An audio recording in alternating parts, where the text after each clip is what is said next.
When we look at types of innovations, many of us default directly to products. We think of the great innovations of our time, and it's been the iPhone perhaps, but also things like the steam engine, like the telephone, like the television or the radio. But all of those are product innovations. And you may have a product innovation in mind that you want to launch your venture based on, and that works. But there are also a number of different types of innovations that are also very fertile ground for starting new ventures. And so we're going to take a look at these types of innovations, and we'll look at some examples of each as well. I want to do for today is this element of looking at innovation. And so I think it's helpful to look at types of innovations and recognize that innovation might be product innovation, but it can be a lot more than that. There are business model innovations. So with Dell, this build to order, we're going to build the computer with the screen you want, with the hard drive you want, with the processor, the RAM you want, was something that in their time was relatively unprecedented. And it gave them the opportunity to build a market and build a customer base different than what the Hewlett-Packards and the IBMs were. And what's even more valuable about that innovation is it was very difficult to replicate. IBM and Hewlett-Packard operated on assembly lines. They operated on a structure by which they did market research and did pricing analysis, and they tried to build the product that they thought people would want. It's real different to adopt an entirely different model whereby you're going to go through and you're going to build things custom where every consumer buys something exactly like they want. So it took a long time for the big companies to even respond to that. You have marketing innovations. So Nike, very successful company. Air Jordan, very successful brand. But if I were to come to you in 1984 and say, well, there's this guy from North Carolina, good basketball player, never played a professional game before. I'd like to spend half of our marketing budget signing him to be a celebrity endorser. Is that a good idea or a bad idea? That's a good idea. It's a good idea. Why is it a good idea? More people follow college basketball. Okay. So there is a following of college basketball. There might be some brand association. What else makes it a good idea? Like, it'll be around longer because, like, he's got longer time to play. Provided that he doesn't get hurt, Yeah. provided that he's any good at the professional level, we're able to sign him early, sign him for a longer contract, and arguably sign him before Adidas or somebody else tries to sign him. So we kind of get in on the ground floor, so to speak. So there's some element of, again, an existing following to some extent and getting in early. Why is it a bad idea? Very, very high risk. Why is it high risk? Because he could get injured, he could not, he could stop being as good, I guess, or other players could be a lot better than him. Okay. Could get injured. So my uncle was the all-time leading rusher at Wake Forest University, running back. Got signed by the Atlanta Falcons.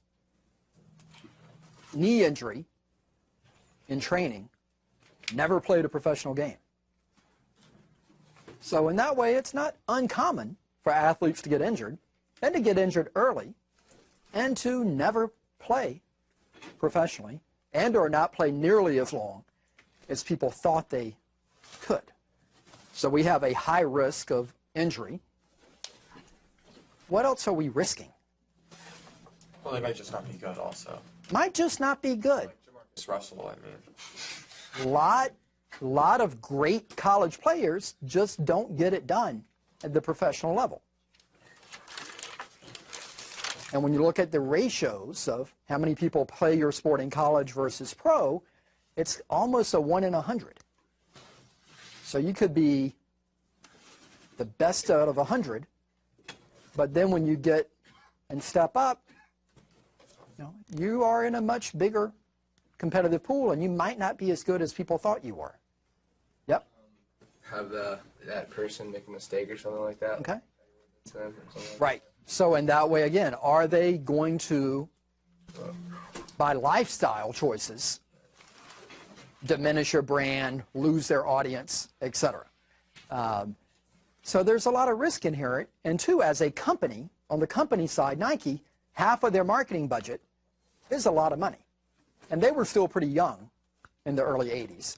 But still, as a startup, half of your marketing budget is a lot of money. And you could do a lot of other things with that. You could do the celebrity endorsement with somebody else. You could just advertise the brand, advertise the product, the features, things of that nature. But they made the bet, and they really set the stage for the concept of a celebrity endorsement within athletics. It wasn't something that was that common in that area. People tried to sell the product.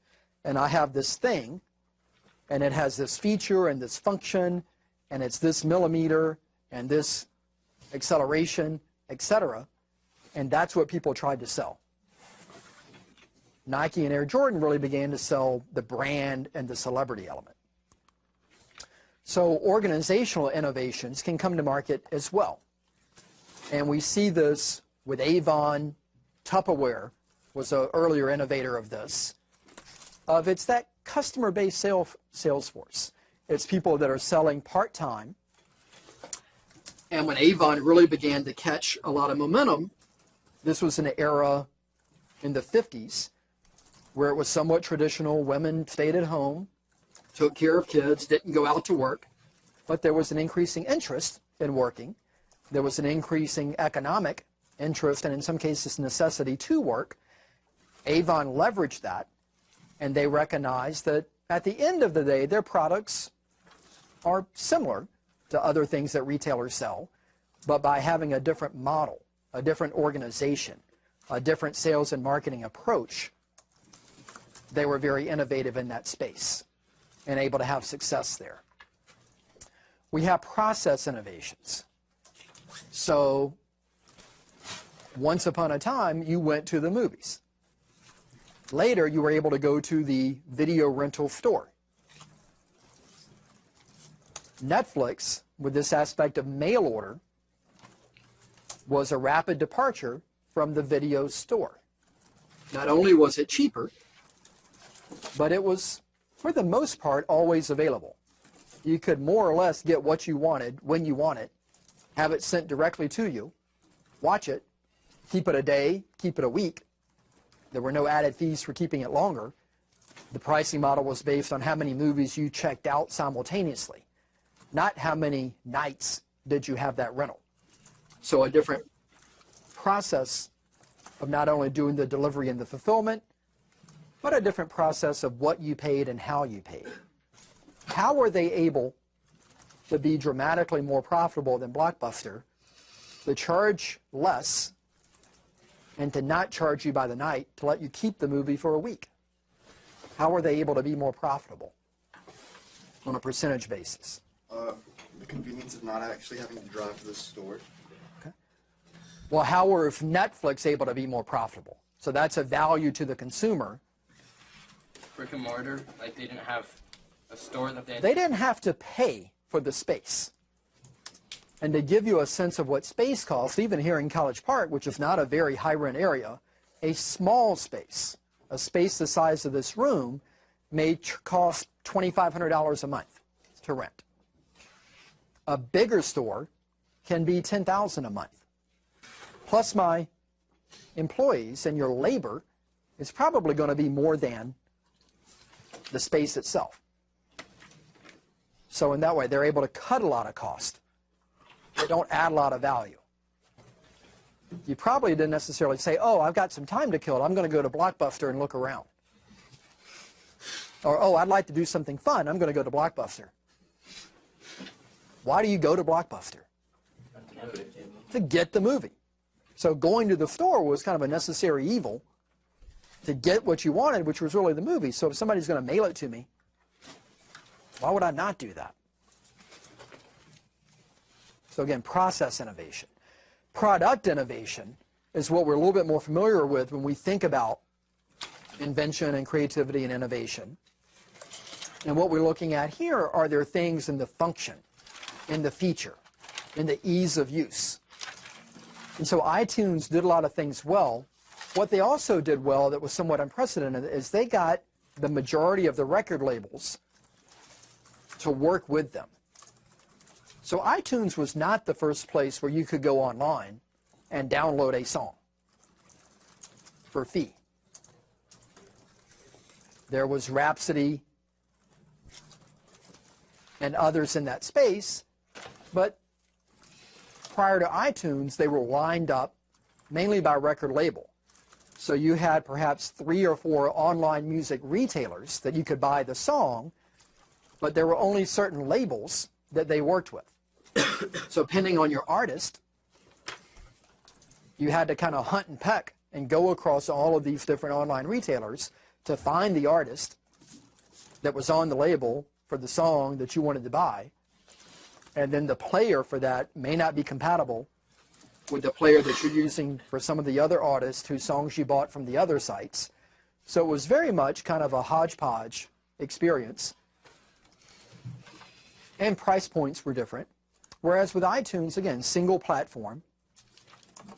For the most part, all labels represented. Common price point.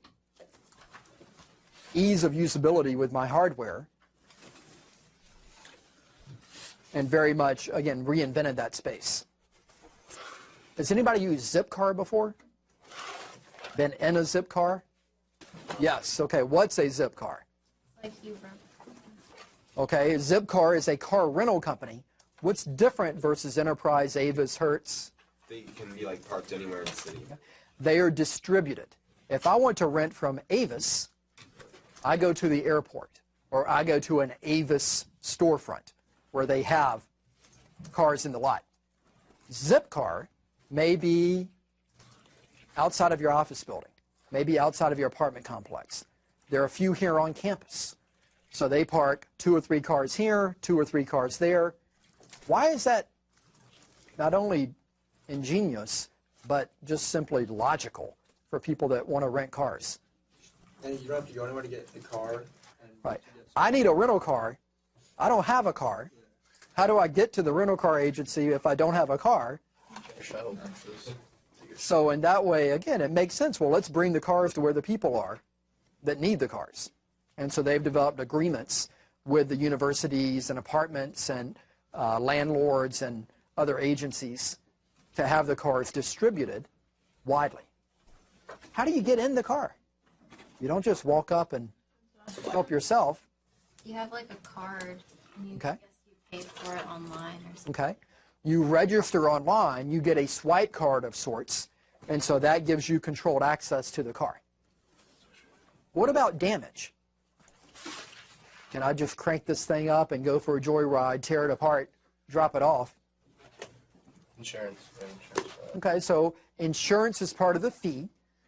So in that way, when you are a Zipcar member, you pay that fee and you get insurance. But still, Zipcar doesn't want me out crashing cars. You have to be a certain age to rent the car. Certain age. Even at my age, they don't want me out crashing cars. So what do you do? I have a question. Okay, well, let's stick with the first theme, and then I'll come back. So what would you do?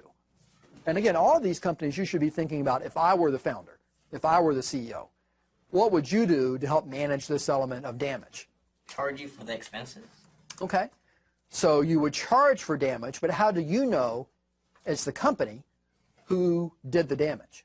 Like, they should be like, if it goes to like a shop or something, there should be like, I don't know, something that's sent, like an email or something, saying that this car was totaled. Okay, so if it goes to a shop, but again, I'm not going to crash a car and take it to the shop. Drop it off. I'm going to put it back in the spot where I picked it up from.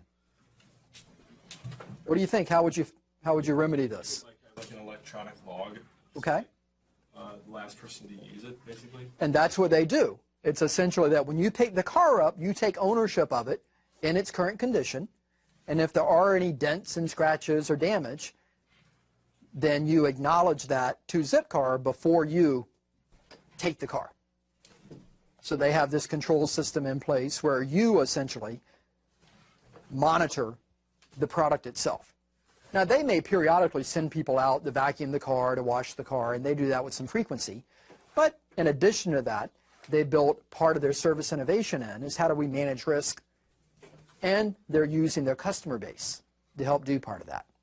So, question on Zipcar or question on service? Yeah. I don't understand. How do you know if someone's not driving the car? Like if I saw a Zipcar and I had a little pass, I don't understand the concept. The element of essentially is that you can, I believe you can go online and find where a car is available. Oh. And that through a variety of GPS and swipe card access and other things, they're able to kind of digitally place what's available, what's not available, who did what when, and that way you can pick it up in one location and drop it off in a different location. Supply chain is another area where you're seeing a lot of innovation. A big piece of this is really kind of disintermediating the normal way of doing things. And we're seeing an increasing number of students that are using a service called Alibaba, which is a web-based supplier for almost anything you can think of. So in that way, they're able to source a variety of things. We have one team that's developing a watch. They retail this watch, and they've done some custom branding and some other things with it, for $20. How much do they pay their manufacturer for this watch? What do you think? Like $5 or $10. Like one. And it's not uncommon that when you think of the manufactured cost of most products, it might only be 10 or 20% of the total cost. But it is uncommon that we as entrepreneurs have been able to find those manufacturers. If you go into Target, you go into Walmart, pick anything in the store, the cost to manufacture it might have only been 10 or 20% of the retail price. So again, that's not novel or new information.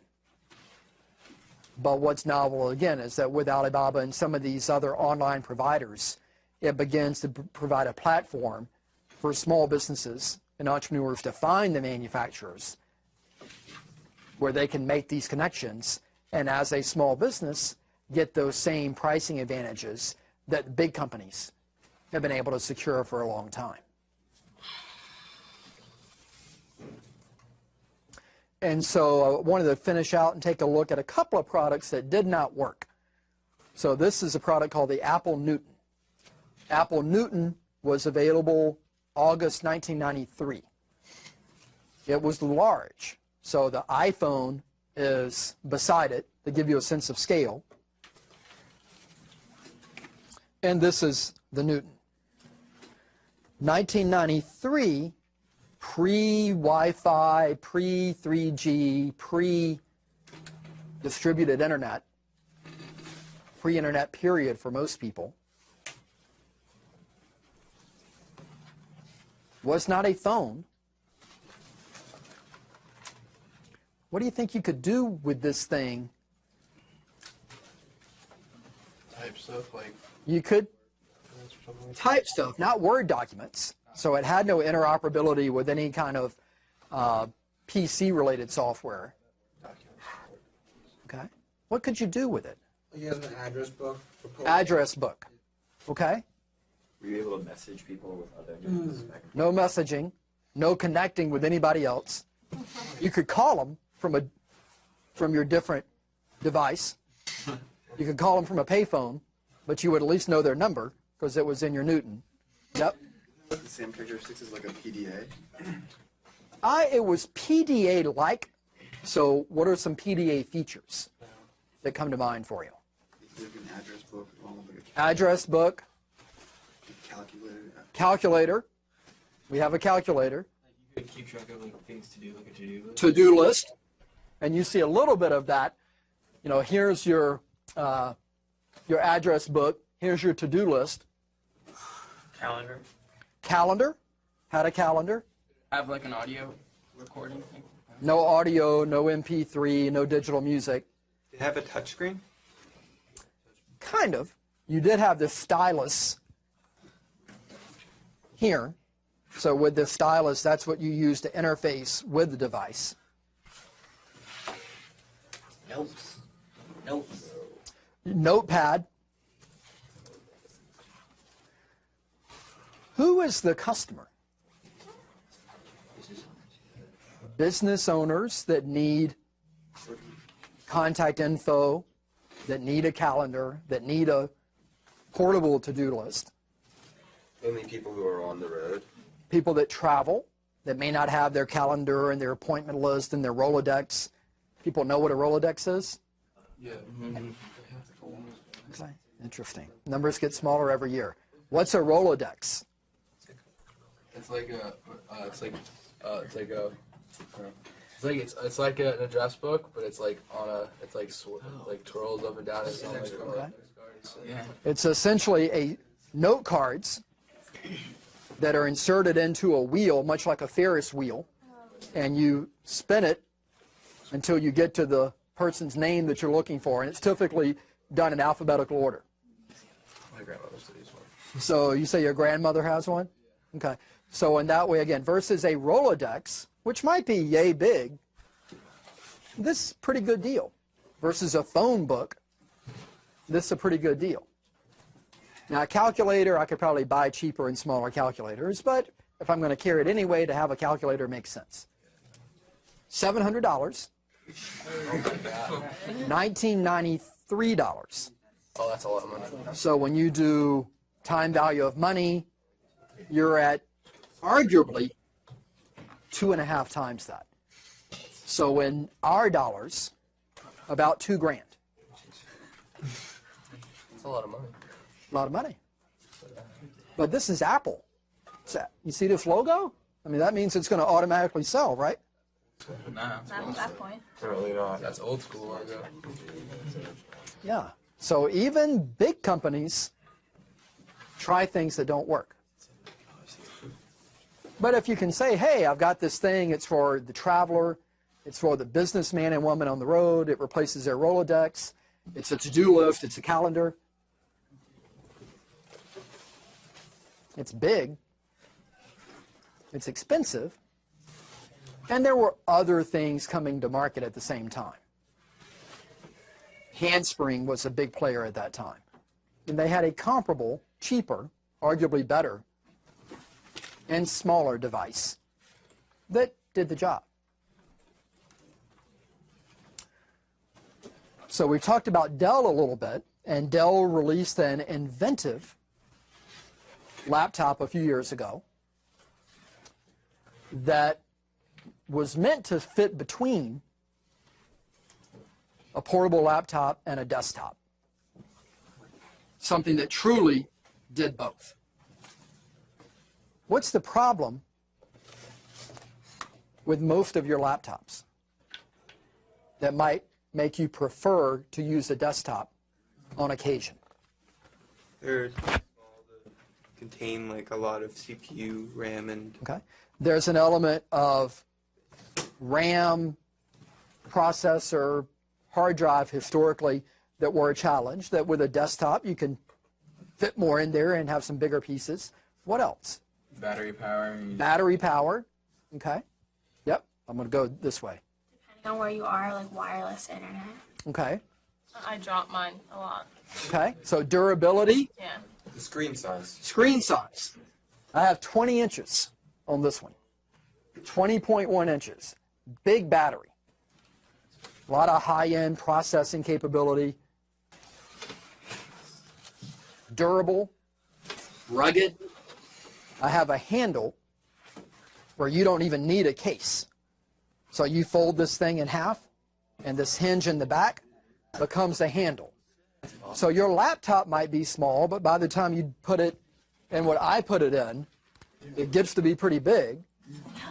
So if I have something that I can put in self-contained, I don't even need a case. Big battery. I don't need to carry my charger around with me everywhere and look for outlets everywhere. What else you have sometimes, anybody been on an airplane, Try to use your laptop? What's the problem? Well, depends on Wi-Fi now. What's the problem? It doesn't have airplane mode. Okay, so there are airplane modes and power and Wi-Fi. Stupid. What else is problematic when you do that?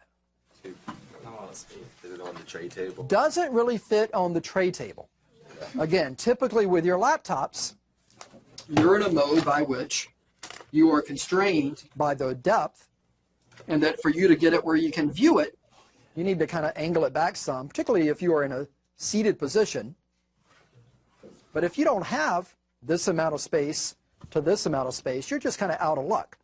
And you're having to turn it up this way and put up the table and put it on your lap, and again, trying to find a way to make it fit. For your engineers, you can recognize, well, my problem is with the hinge. And my hinge, if I moved it here, would let me slide the top forward where the back part, it's not here, but the back part is here. So this thing lets me get the viewing angle that I want while taking up less real estate from front to back. So the hinge is in the middle instead of at the bottom. So in that way, again, it had this little clever hinge device in the back where you could bring it forward. Also an issue for most of you that are typing, you're kind of hunched over your computer when you're on a laptop. You're kind of leaning in on it. How do you fix that? You separate the keyboard. So that's what they did. This keyboard is detachable. So it's a wireless detachable keyboard. So in that way, you can sit down on your desk. You can detach your keyboard. You can get that angle like you want. And you can use your laptop in a nearly identical way that you could use a desktop. They sold shamefully few of these. What's the problem? Probably cost a lot. Cost about the price of a laptop plus a desktop. What were other design problems? People were probably kind of weirded out by the whole, like, how new it was and how different it was. So There's an element, again, of new and different, but again, in consumer electronics, most people might not want to wear a device if they're concerned about eye strain and, you know, how people are going to, the Google Glass, how people are going to perceive them. But for something like this, again, it's not too edgy or dangerous per se. What were other design problems or feature problems? 17 pounds. When my laptop is 5, and that's even kind of heavy these days. So again, don't need to go to the gym. You just buy one of these and get your 17-pound workout. And it's time 2 to 3 times the weight of the typical full-featured laptop. Other problems? Keyboard breaks. I'm not familiar with keyboard breaking problems, but with most products, again, if they're more intricacies and more detaching and reattaching, you know, it just gets some wear and tear perhaps. While it's supposed to be a desktop, it can't really fit the power, the gigabytes, and the fact that it doesn't really overheat. Okay. There's an element of still, does it do everything that a desktop would from a performance measure? What's another challenge? So we've talked about the price. We've talked about does the performance get you there?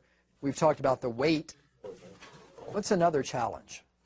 I mean, you already said the weight, but the size is also pretty A 20-inch screen is a pretty big, again, mine I believe is 14, so add this much to it.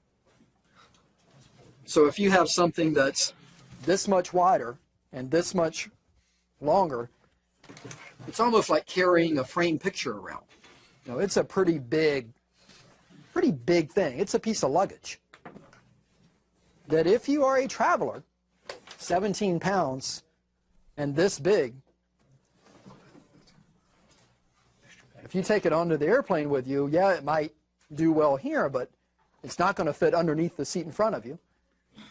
You could put it up top, but again, it doesn't have a bag, and I could use this handle, but I probably still want a bag because I don't want to get it all scratched and scuffed up, or something gets spilled on it and damage it. So I'm probably going to put this monstrous thing in a bag anyway. So again, usability is a question. Also, with usability, how to use the CD player, like in the middle. I see like the little zoom up of it. Yep. It looks like it pops out of the middle, which is not very, like, it's more going back to the retro old CD players versus the new pop-out CD players, which people would be more used to at the time. Okay. So again, just the feature function, sometimes we get stuck and we're trying to do too much. And this was a product that tried to do too much and kind of missed the mark on both sides.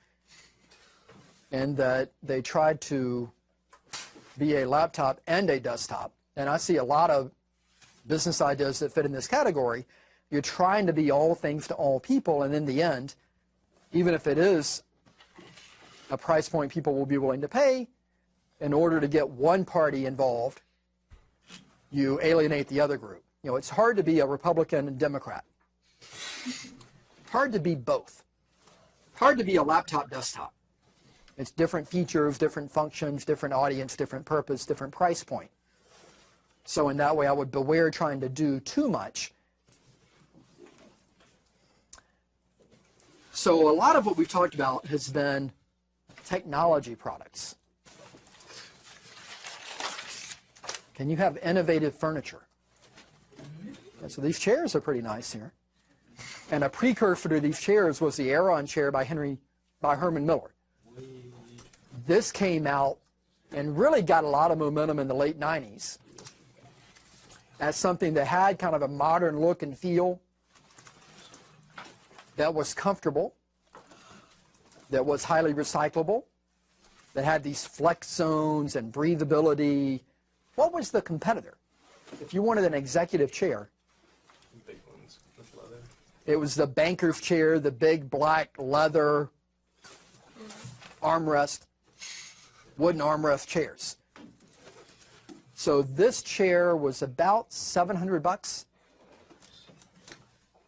Is that a lot or a little? Are you sure? Those other chairs were $2,000. When you think about pricing, and I'm not talking about these build your own chairs from Office Depot, I'm talking about if you go to a legit furniture manufacturer and you buy something that's going to work well and last 10 years. So beware thinking about pricing by the number. Be sure you're comparing it apples to apples, that you're comparing it to other things that are for that audience in that marketplace, to the near competitors or substitutes. So $700 you could argue was cheap if the comparison was $2,000. Now, would you go into a kindergarten and try and sell these there? Unlikely. So it still has to be audience purposed. But for the audience they were seeking, for the value they were delivering, for the product they were competing against, price point made sense. They had a lot of success with it in form and feature, won a lot of design awards as well, and even probably now 15 to 20 years after its launch, it's still one of the most popular chairs out there in its category. And you began to see the knockoffs for the $100, $200 at a lot of the discount office furniture places now. And again, that's a good indicator that you've got something that's innovative and that people begin producing knockoffs of it. And it begins producing things that mimic it. So who's this guy? Who's the bearded guy? Sergey Brin, Who's Sergey Brin? co-founder of Google. Co-founder of Google, another University of Maryland grad, computer science. Who's he with? Even more impressed if you know this. So this is the president of Turkey. So I forget what his name is. So I was at Google last spring, and I saw these guys walking around. Then I take my little iPhone pic, and he's got this thing on his face Google Glass. that now we know is Google Glass. And you can kind of see it. Again, this was a side shot. I thought it was kind of inappropriate to interrupt him for a picture. But this is Google Glass. And that was in case you didn't know who he was. So when you think about your innovations, we've talked about business model innovations, marketing innovations, product and service innovations, supply chain, and a host of others. So give some consideration to the type of innovation that your idea might fit within, or it may fit within multiple of these different types. And with that, once you have a feel for where you fit with that, you can think about how to bring that to market and what the next steps are.